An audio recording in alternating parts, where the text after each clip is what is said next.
Okay, you ready? Yeah, I'm ready. Should we? Should I do a new recording? No. You sure? I think it's fine. Actually, do a new recording. Oh, you clapped. That'll be a pretty clear thing. Yeah, it's a pretty nasty little spike. Okay. Hi, my name is Chris Ridding. I'm a postdoc in computer science at University of Washington. No. Hi, welcome to the Learning Loop podcast. My name is Chris Ridding. I'm a postdoc in computer science at the University of Washington. And Learning Loop is a show about Learning Loop. It's a framework and a philosophy that's supposed to help anybody who uses it to improve their life, to improve their behaviors, to achieve what they want by tackling the problem of forgetting. So my position is that every person is best equipped, better than anybody else on earth, at solving their own problems and answering their own questions. But we forget the vast majority of what we could use in order to solve those problems and answer those questions. And so I try to tackle the problem of forgetting, because if you could remember all these things, then you'd have them at your disposal. Things that you read in an article, things that you hear on a podcast, things that you realize when you're talking to your friend. If you remembered all these things, you could have them at your disposal. So I advocate 3 steps, and this is Learning Loop. To take notes on things that matter, to organize those notes in a way that makes sense to you, and you can find these things in the future when you need to. And then 3, to actually look through your notes and look for these things that matter to solve your problems and answer your questions. And as you go through that loop iteratively, you're going to get better at every step so that the other steps are more successful. So today, I have for the second time on the podcast, Mark Lanham. Hello, everybody. Welcome, Mark. Thanks, Chris. We just had a peachy time. So formal. Did you say what? I just said thanks, Chris, and it felt really formal. It felt good. Thank you, but you also can see my dog Luna in the back of the camera from Mark. And so in the last episode, Mark and I were talking for the first time about Learning Loop. I was trying to sell him on the idea, and he made a couple of interesting counter arguments. The first counter argument, or I shouldn't even say counter arguments, they were just reactions. Yeah, just my first thoughts. Your first thoughts. And the first thought we kind of talked about in the last episode, which was how do you format all these thoughts so that they can be accessible to a future you? We talked about that last episode. How do you find a really useful and pertinent note mixed in all of your iPhone voice memos or your notepad? Format. Because you could keep them written on runes in the back garden if you wanted to.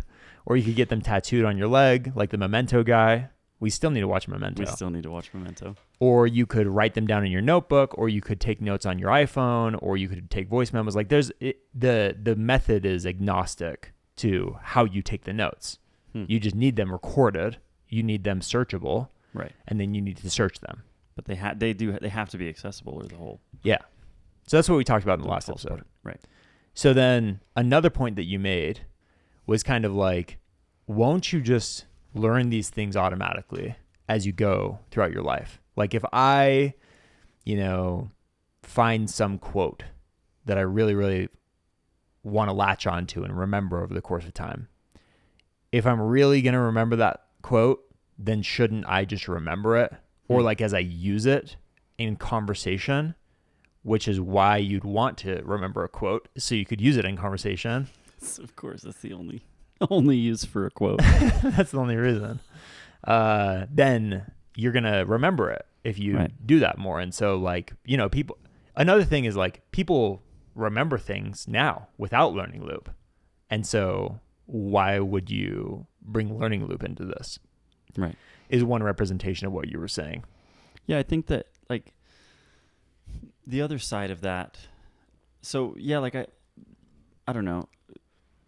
The other side of it was the feeling, we talked about that. I think that was the other kind of edge of that. Like either you're probably just going to remember, but also like if I have an epiphany of some sort, and we talked about this in the last one, but if I have an epiphany of some sort, I will hopefully learn something from it, in the way that I live my life right now. Like, I don't remember everything that ever happens or every lesson I learned, but usually, I don't know, I remember something, I take something from it, or whatever, I feel something, I take something from it, and then I kind of move on.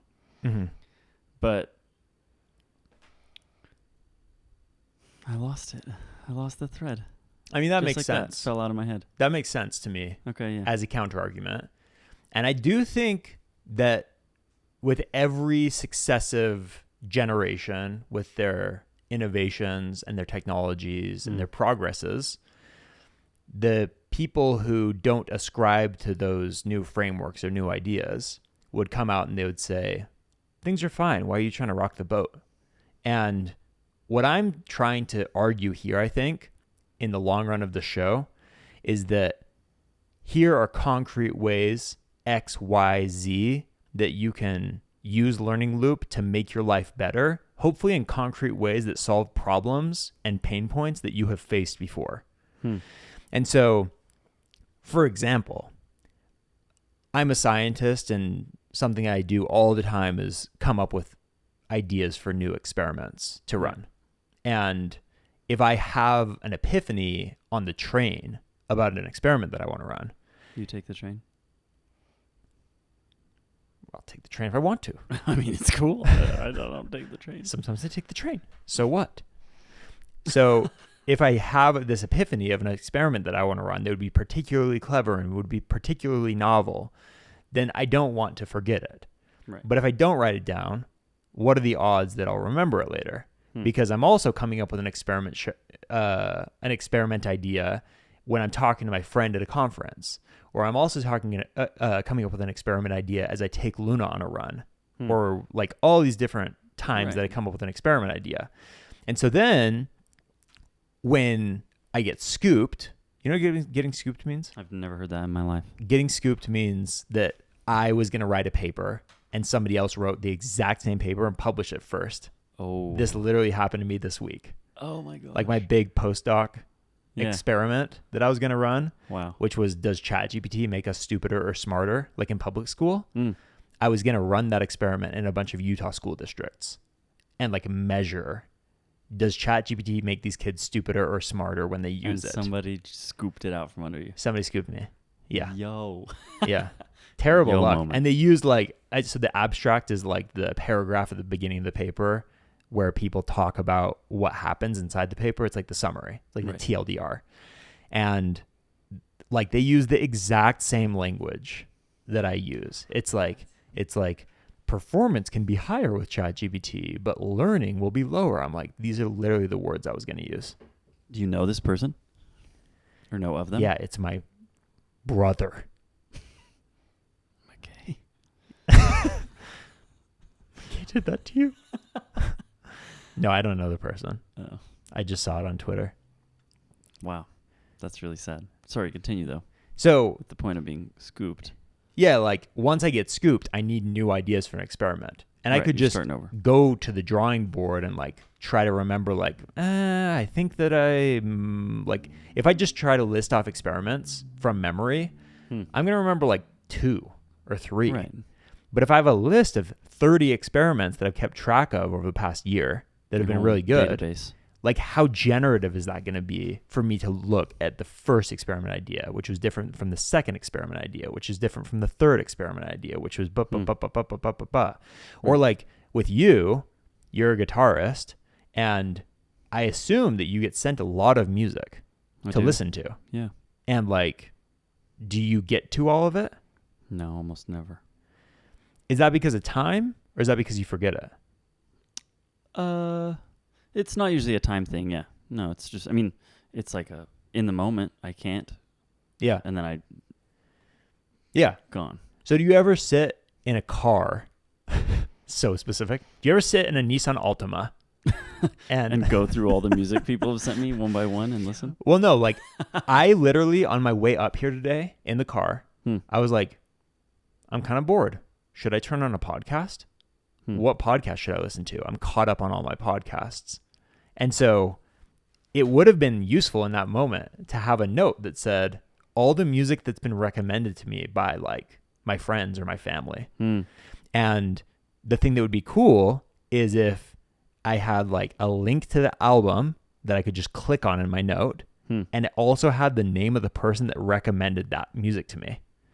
And then I could like listen to a song. If I loved it, text the person real quick. Listen to the next song. If I loved it, text the person real quick. Listen to the next song. If I hated it, text the person real quick, lie to them, and say that you loved it. Oh, gosh. And so, like, that's a cool thing to have. Yeah. It's a cool resource to have. And you To be would able have to forget access things that at some point you would have gotten Yeah. use out of or value from. If you had a perfect memory, you would have remembered all those things. Right. But you would never remember all those things. Does that make sense? Yeah, no, it does. So, like, I mean, react to that. I feel like you were about to react to that. No, yeah, I just don't want to go in too many directions. But I think, like, for me, I mean, I know that's just kind of an example, but a lot of it for me, to be honest, is I'm really bad at texting, you know? Mm-hmm. I don't like to look at my phone very much. Yeah. And so, like, for instance, like, yeah, it would be cool to be able to remember that, but for me, I don't really think about, like, I don't know that I would care to, like, access that, really, you know, something like that. Like, if I don't look at it in the moment, I don't know, I kind of am just I'm already gone. Mm-hmm. I'm already moving forwards somewhere onto something else. Yeah. Just not in a, like, really focused way, you know, I'm just moving through life. Yeah. But I mean, I'm trying to think of like, for me, an application like that. Like, you know, for instance, yeah, I mean, I'm always trying to write songs, and a lot of times I start one and I just don't have what it takes to finish it. Mm-hmm. And there have been times where I've gone back in my notes, like every once in a while I'll surf my notes and find one that I should have finished like 3 years ago. How does it look in the notes? Oh, Is I mean, it that's words? Is it chords? Oh yeah, just words. These are just lyrics. Okay. Scrolling back through, and you find something that I just it got lost, you know? Yeah. 100% lost. Yeah. So, yeah, just slightly change the example. You have a folder with every single file in there is a new song that you wrote. Right. Or that like, you started. a little demo. Yeah. Yeah, a little demo. A little ditty, a little demo. That's how I spend actually a lot of my driving time, is listening back through demos. Yeah. Yeah. So, like, does that sound like a more useful resource? No, I mean, totally. I shouldn't have. That's why I hesitated to even react to the other thing, because it was sort of nitpicky. But yeah, it's being able to access them when you need them and see, I don't know, a display that makes sense and is accessible. Yeah. I said that word a lot. I don't know, It's I an feel important I word. feel like we're getting a little. Let's reel it in. So, I do think it's worth basically looking at like the pros and the cons of implicit learning, which we've talked about as the thing that we already do and maybe obviates or reduces the need for. Okay. Like obliviate. Yeah. Just kidding. Different. Harry Potter. Different spell. Yeah. Alohomora. Great. What if Luna started floating? It sounded like Owen Wilson. Great. Wow. Alohomora. Have you seen that? The Harry Potter, where he's like, the guy does Owen Wilson as Voldemort. No. Harry Potter, a boy who lived, come to die. Wow. Dude, we need a guy like Rogan has, Jamie, who plays YouTube clips. Just look it up. Yeah. Yeah, we need like a bunch of screens for that. Yeah, we need like one of those rooms where they put prisoners of war and like brainwash them by playing like C-SPAN and CNN and like the surf video and like static over you. Yeah. You know That's those? horrifying. No, I've and never the seen person's that in like my life. The person's like watching That's a all real of them. thing? What? That's a real thing? It's not a real thing, but it's like from movies. Oh, okay. Yeah. Cool. It's from pop culture. cool. Yeah. Cool, Yeah. Cool. It's kind of crazy how it just got so dark on you behind. Yeah, actually. Anyways. Okay, so the pros and cons of explicit versus implicit learning. Because I think that we're making the argument that like, well, implicit takes you where you need to go. Like you'll learn what you need to learn. Right. And I think that the fallacy here is what I would call the good enough fallacy. And I would basically say, because there's something good, we basically say like, that's good enough. And maybe actually that's like really well adjusted and healthy in a lot of ways to be like content. But at the same time, I think that a way to be content is through aspiration. Like, I think that, you know, a lot of people that I know have these desires to, you know, achieve this or gain this or lose this bad behavior or something. And Learning Loop like serves that. But there are also people that I know that want to just be more content with their life. And that's downstream of specific kinds of practices or behaviors. And I think that it's hard for people just to be like, I'm going to be okay with my life.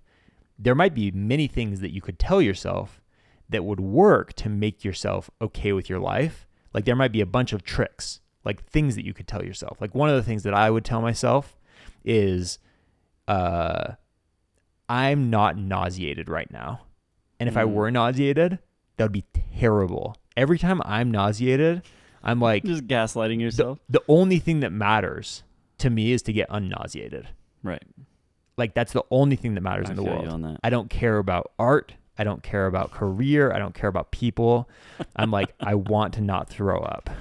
I cannot deal with this. Do you know what I'm saying, though? No, that's exact. That was me like flu? last week for some reason. Just had a couple days of like, I can't talk to anyone. I don't want to hear anything. I don't care. I just have to figure out how to get this to go away. Yeah. So when I'm not nauseated and I'm just like bored, right? I might consider, what would I feel like if I were nauseated? And then I consider how I feel now, which is not nauseated. And because there's a delta, a difference between how I would feel so badly if I were nauseated and me not feeling bad at all right now, even though I don't feel good necessarily, all of well-being is just subjective. It's just relative to some expectation that we have. And so, you know, if I am like, I could be sick, I'm not. That makes me grateful. And that's a little life hack. And like, yeah, it's like a little perspective. It's a line in the gratitude page in my notes. And I can say, I'm not nauseated. Imagine if you were nauseated right now. And then I can feel a surge of well-being because... A surge of nausea.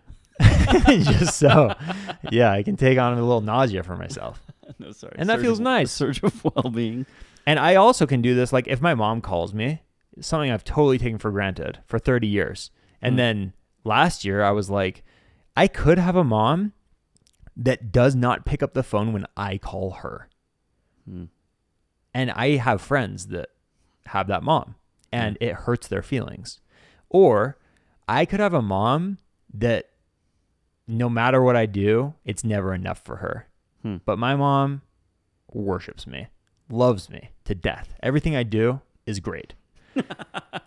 And oh, I love your mom. She's great. yeah, she's fantastic. And if sometimes I take her for granted, because we all take people for granted, even if they're great, it can help to imagine what if they were way worse than they are in order to make them beautiful, in order to make them super appreciable or something. No, So that's an example of like where if you outline something explicitly, it's like a resource to you. And those things are hard to learn implicitly. It's hard to learn that your person XYZ that you take for granted in your life is amazing. It's like you could think that they were amazing without having them, you know, almost die or whatever things like make you appreciate people in life. You could get that without needing all the danger, without needing all of the like regret of, I spent 40 years without having a heart-to-heart with my dad and And then we finally had a heart-to-heart on his deathbed, and I felt so close to him, and I wish that I would have had the heart-to-heart with him 30 years ago. Yeah. Not to get too close to home, fuel. but... That's nightmare fuel for me. Yeah. No, I mean, I'm really close with my dad, but yeah. think about that, you know? Yeah. Yeah. So it's like, I know I'm talking so much, but implicit, it seems like there are these pros, which are like that it's powerful and that it's maybe deeply rooted. Like if you're, I don't know, if you are doing the wrong thing for 20 years and then you realize in year 21, this epiphany, I can't do that anymore, and I don't even want to do that anymore, and I'm a new man, then it's probably going to be a pretty powerful change for you, but you didn't really like decide that. You didn't really like opt into that change. Right. And so a con of implicit learning is that it's not as controllable as explicit learning or explicit learning. Whereas with explicit learning, it might not be as powerful. Like that's the con of explicit learning, is that if I want to believe, that I'm super lucky, I can tell myself, you're lucky, you're lucky, you're lucky, you're lucky, you're lucky, you're lucky, you're lucky, like over and over and over again, but it doesn't necessarily make me feel it. So it's not quite as powerful in some cases as implicit learning because it's not as natural. You're like forcing it in a way, but it's controllable. And so this whole thing with learning loop is if you want to feel you're lucky and then you tell yourself you're lucky and then you observe that you don't feel different, then telling yourself you're lucky didn't work.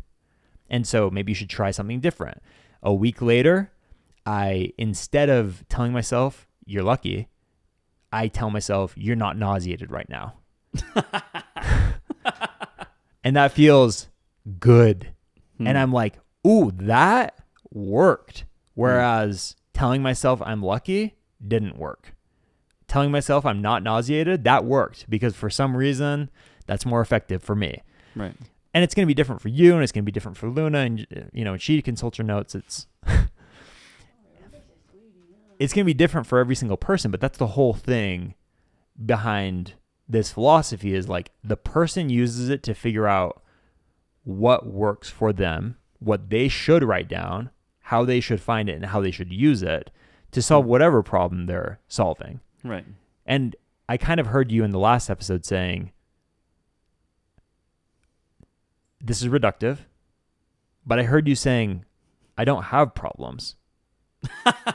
Okay, that's very, very simplified. No, but yeah, like, I don't know. I think that I've heard and I believe that where you are right now and whatever you're doing right now is what you're supposed to be doing. And that's something I believe, like in a way, because you can't, I don't know, you can dwell on a lot of things and be like, okay, I should have done this differently. I need to change this. But also you can't. You can maybe change it in the future. But in the moment, you're just there. Like you're just doing what you're doing. You're living however you're living in that given moment, Yeah. Well, so you're saying... Oh, but then what you were saying about I don't have problems, your reductive statement. Very offended. No, it's not that I don't have problems. Obviously, everyone has problems. But I think that my lifestyle, my worldview lends itself to me sort of just... I'm very go with the flow, And this is probably not going to resonate with a lot of people. I'm not really a goals person, I have overarching goals, and I make pretty short-term goals of things that maybe I need to get done.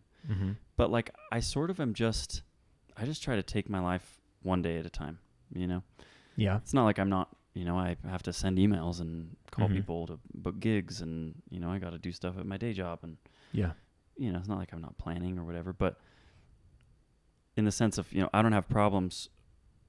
I kind of just live my life as carefree as possible. So let me ask you this question. Oh, no, go ahead. Sorry, go ahead. Well, just because talking about control, and that's the pro of explicit learning is that you have more control. I try to sort of surrender control in a way in my life. Not to anybody, but I just feel like the less I try to stress and nitpick about everything or about how I'm going about things, the happier I am. And so for me, implicit learning works better because I figure things out and I make changes when I need to, you know. And everybody knows, you know, everybody's got intuition. But it's all very implicit, you know. It just kind of comes up when it needs to. Yeah. Do you ever find yourself in the position where I hear you saying, like, I try not to regret because the thing was helpful to go through. It was useful. Even if I did something that I would change if I were in that situation now, right? Then it's useful. Or I wouldn't do it again. Yeah. But, like, you don't regret it because it taught you. But do you think that there's a world where, like, you regret it in the sense that if you had a little bit of different information, that you could have made a better choice?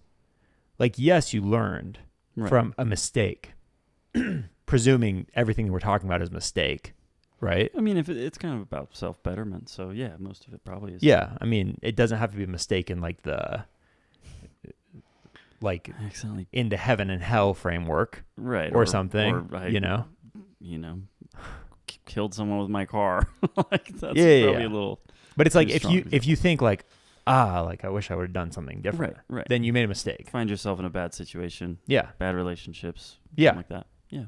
So, yes, you can learn, but is there such a thing as, like, having made the right choice then because you thought through it better, or you had better information, or you asked the right question instead of the wrong question? Like, do you believe that there are alternative paths where, like, there's such a thing as having made a better decision and you would have been glad that you made the better decision? Like, do you, like, what is, and if you don't believe that, then, like, what is feeling proud of yourself? Right. You know? No, I get what you're saying. No, it's not like, I don't think I never, like, look back and I'm like, damn, I really like these mic stands. I should have paid $20 more per mic stand to get the better mic stand. You know, and it's not and then return those. Yeah. And maybe Guitar Center, if you're listening, this is not true. Shout out to Hannah Yondo, by the way. Shout out to Hannah Yondo for the Shure SM7B. For the mic that I'm using. Should have gotten the one with the preamp, but very generous nonetheless. It's true. That's my fault. I should have. So, for instance, let's follow this.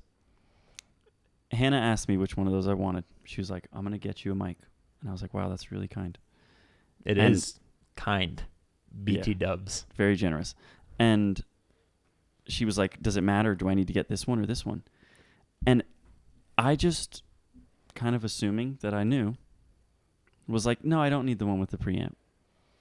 Yeah. Turns out, ladies and gentlemen, I totally needed the one with the preamp. 100%.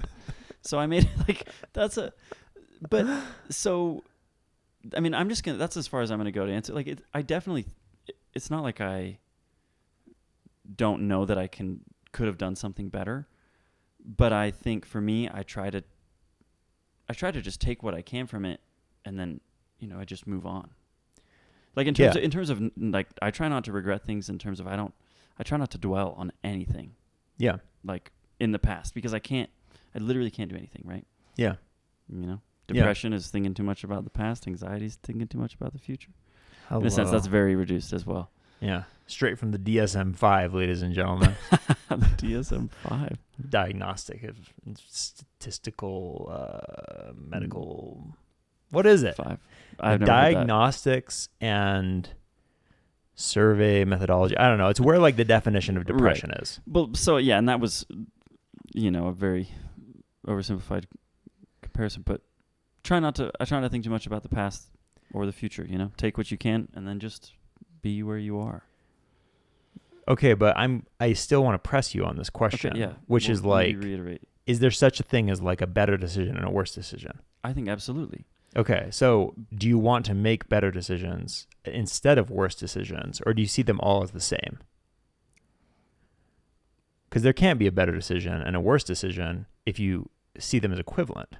Right. Right. No, and it's not. I don't think it's that simple, to be honest. Like, because, like, the it's not like the most reductive version of what you're saying is, like, you don't have control over anything, and you shouldn't fight whatever happens, and therefore you shouldn't like try almost. I mean, do you see how I'm getting that? I do, yeah. What's the difference between what you're saying and what I'm saying? I think that for me, I feel like my life is happier when I try not to stress about every little thing, you know, and try to have too much control over everything. So like, what was that last part you said? I was asking, with my reductive interpretation of what you're saying, right? Of like, what's why, the point in trying? Why try? Yeah. What's the difference between what you're saying and that? My straw man version of your argument.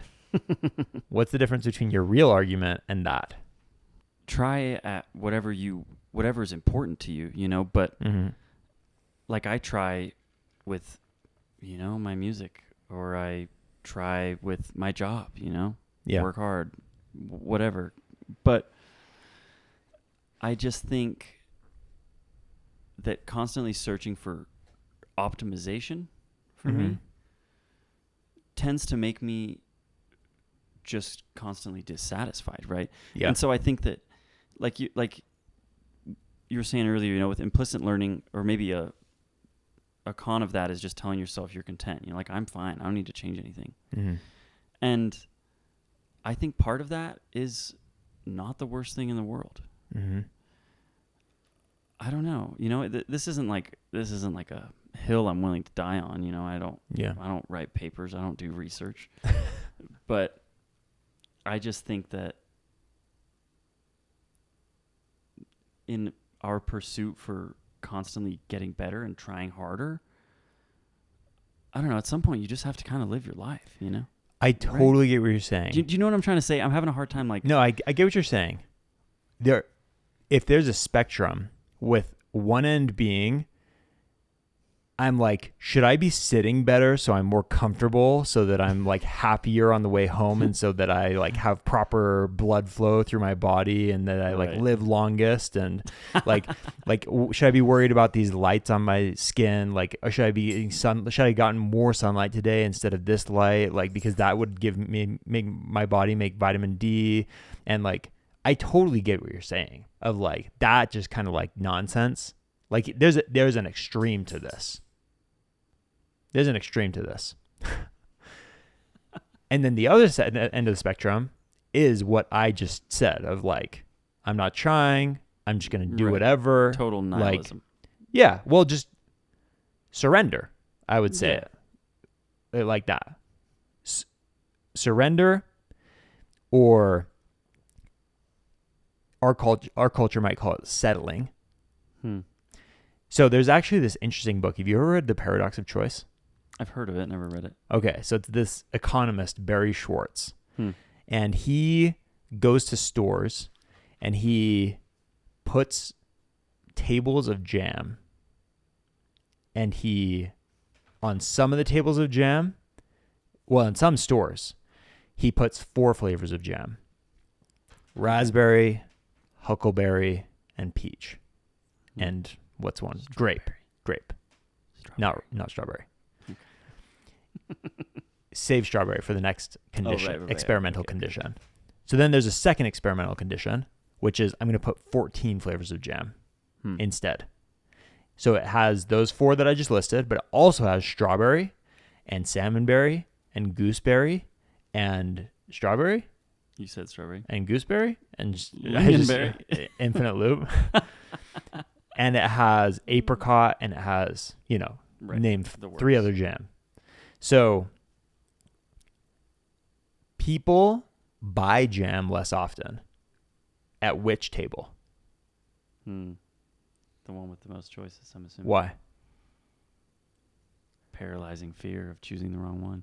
But doesn't your intuition say that like the person has more choices, and so they should have a better shot at finding their favorite jam? Like, I love raspberry and strawberry jam, and I hate grape, and I hate peach, and I hate huckleberry. Okay. Hate. No, I was just kidding. But I would never buy those other jams. Raspberry, strawberry is a good. Those are two good ones. So in the 4 jam table, I have a easy time choosing. If I see raspberry, that's what I'm going with. If I am in the 14 jam table, I'm choosing between raspberry and strawberry. And what I'm thinking when I buy raspberry and I'm walking out is, oh, it would have been good to have strawberry. Like, you're thinking of the opportunity cost. Right. And so that's one experiment where, like, people buy fewer jams. People walk away less satisfied with their jam. People are sadder walking out of the store. Like, all these measurements that they take to show that more choice hurts you, basically. So the book has all these experiments like this. He basically builds the case eventually that if you're, like, optimizing, like, always choosing the best thing as opposed to a different thing called satisficing, which is settling. Okay. Choosing something that's good enough as opposed to the thing that's best. The optimizers in life, they're like personality types. There are specific kinds of people to optimize. They're more depressed. They're more anxious. They're less satisfied with life. And it's like so funny because in our culture, we're told not to settle. Right? Yeah, you got to grind. You have to grind. You have to hustle. You got to get the next best Don't thing. settle for that crap job. Don't settle for that girl. Don't settle. And it's like, you don't hear people pushing back on telling people not to settle because it's like, you deserve the best thing that you can get. It's all very like, you deserve the best. And so satisficers are more happy, more satisfied, yada, yada, yada. So that's what I'm thinking of.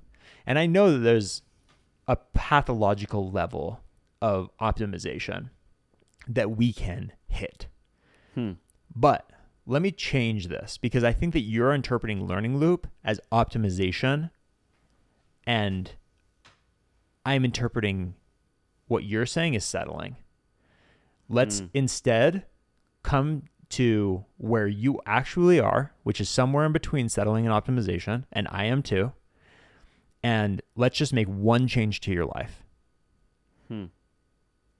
If there were one thing that you could do better, and you don't have to tell me like the actual most powerful thing that you could do better, but like name something that you would do that would make you happier day to day to day.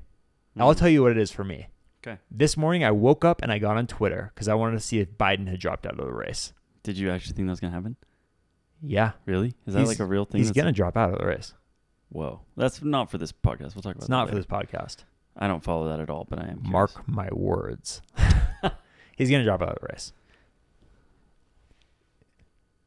And I spent 40 minutes. I would have seen it the first second that I opened up the app. If he had dropped out of the race, everybody would have been talking about it. But I was like, well, I might miss it. So I'm going to like scroll. And like, obviously nothing had happened. I spent 40 minutes doing that. I cannot tell you one tweet that I read this morning. It was an absolute waste of time. Total doom scroll. And then in the middle of the afternoon, I worked for a bunch of hours, and I went in the middle of the afternoon because I had a pretty stressful day. I went in the middle of the afternoon, and I went back on Twitter. Has he dropped out of the race? And I was like scrolling. I probably spent an hour and a half on Twitter today. Wow. You're going to call that, you are going to call that, don't dwell on the past. I do not want to do that tomorrow. Right. Tomorrow, I don't want to do that. We don't have to dwell on about today, but tomorrow, I don't want to do that. Right. And so if tomorrow, like if I could change one thing in my life and that were the thing I could change, I know I would be happier. So would it be a good thing for me to choose that? For me, yes. Right. Is there anything like that in your life? Totally. I mean, I have the hardest time getting up when I'm supposed to get up. It's not like I'm running crazy late, but yeah, I set my alarm for 7, sleep in usually till 7:30, you know? Yeah. and then I'm like racing every morning. Yeah. Literally every And morning. you're stressed. And I'm stressed. Well, Yeah. my job's pretty chill, so not like crazy stressed, but Yeah. I feel way better when I just wake up Yeah. earlier. But it's hard, and when Yeah. it's in the morning, it feels like it's so out of your control, and it's a whole nother thing. So out of your control. The Sleeper's Struggle, my novel coming out next week. So like if you could change that, like would it make you happier? Yes. And here's like, it's not like I don't think it's important to dwell on things, but I think, yeah, you're exactly right. Like if you know that it's not going to work for you in the future, like I got to fix this. Mm-hmm. I think that's totally worth doing. And I think that you're right. That is kind of where we are missed with this learning loop thing. Yeah. Because I think if you're I don't believe in constantly looking for things like that. Yeah. Neither do I. Yeah. I just Yeah. just live your life, be happy. But when you find things that will make you happier and something you want to change, don't make yourself feel bad about it. Yeah. Or only as much as maybe you need to be like, gosh, I got to get my ass into gear. Yeah. Yeah. See, I could see you in the morning, like just telling yourself, I should get out of bed. But then you're like, but I don't want to. In the same way that I tell myself when I click on that X, like, I shouldn't be doing this. Do this. Yeah. But I won't look at Twitter tomorrow. Right. That's what I always think. So that fails for me. And I think telling yourself, I want to get out of bed, I should get out of bed, that fails for you. Right. And so the question is like, I think the learning loop framing of this is what like experience are you forgetting that if you remembered it that morning would get you out of bed? And there are, I think, lots of things in the abstract that you've learned, probably like tools that you have learned or been exposed to or something that could probably work for getting you out of bed. There are also moments where you were like frazzled and annoyed at yourself, or you felt really good because you did get out of bed, that if you could like somehow like play the video of that morning to yourself, you'd be like, oh, I want that. Or you'd be like, oh, I don't want that. I'm getting out of bed. And so the challenge of learning loop is like, how do you write that note such that you could find it in that morning? Like, would you... I mean, how do you write that note in general, right? Yeah. Also. Yeah, or what do you present yourself? Because you could write a note that links to a Google Drive file that's a video.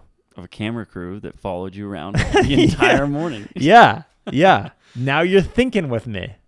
No,